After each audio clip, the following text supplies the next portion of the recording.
అంటే out side food అని ఇష్టంగా మనం డబ్బులు ఇచ్చేస్తాం పిల్లలకి.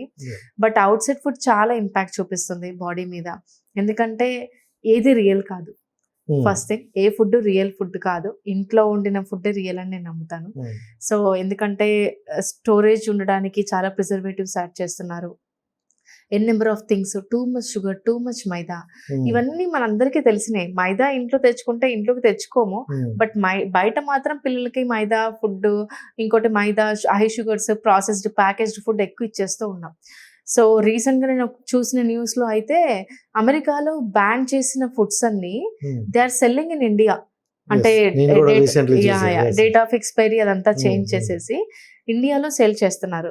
మీరు రీసెంట్ గా ఇంకో న్యూస్ చూసినట్టయితే ఓఆర్ఎస్ కోసం మేడం డాక్టర్ చాలా మటుకు ఫైట్ చేశారు. ఆవిడ గెలిచినప్పుడు హ్యాపీ టీయర్స్ మనం చూసాము. బట్ స్టిల్ ఓఆర్ఎస్ లో కోర్టు నుంచి ఇంకో ఆర్డర్ తెచ్చుకుంది. ఏంటి అంటే 3 crores 300 crores ఆఫ్ స్టాక్ అనేది ఉండిపోయింది. సో దట్ మేము లేబుల్ చేంజ్ చేసి సెల్ చేయడానికి పర్మిషన్ ఇవ్వండి అంటే కోర్టు పర్మిషన్ ఇచ్చింది. Still they are selling ORS.